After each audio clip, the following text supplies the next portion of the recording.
बल्लारपूर तालुक्यातील विसापूर येथे युवकाच्या हत्या प्रकरणात अटक करण्यात आलेल्या 4 आरोपींना न्यायालयाने 3 दिवसाची पोलीस कोठडी सुनावली आहे। दरम्यान एका विधी संघर्ष मुलाने विराज हा विसापूर येथे असल्याची माहिती घटना घडण्यापूर्वी दिल्याची चर्चा आहे। विसापूर येथे 15 मे रोजी सायंकाळी 6:30 वाजता विराज आगधारी याची हत्या करण्यात आली। या प्रकरणी आरोपी मोनू उर्फ रौनक निषाद, आकाश निषाद, जिशान सिद्दीकी, समीर खान व एका विधी संघर्ष बालकासह 5 आरोपींना अटक करून पोलीस कोठडीत ठेवण्यात आले आहे। विशेष म्हणजे या आरोपींना विसापूर येथील एका विधी संघर्ष मुलाने विराज हा विसापूर येथे असल्याची माहिती घटना घडण्यापूर्वी दिल्याची चर्चा सुरू आहे।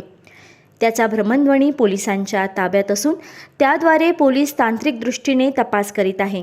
या गुन्ह्यात सहभागी तरुणांच्या वयाचा विचार केला असता खेळण्या बागडण्याच्या वयात गुन्हेगारी प्रवृत्तीकडे वळत असल्याने मोठी चिंता व्यक्त होत आहे। या घटनेचा सखोल तपास बल्लारपूर पोलीस ठाण्याचे निरीक्षक विपिन इंगळे यांच्या मार्गदर्शनात सुरू आहे।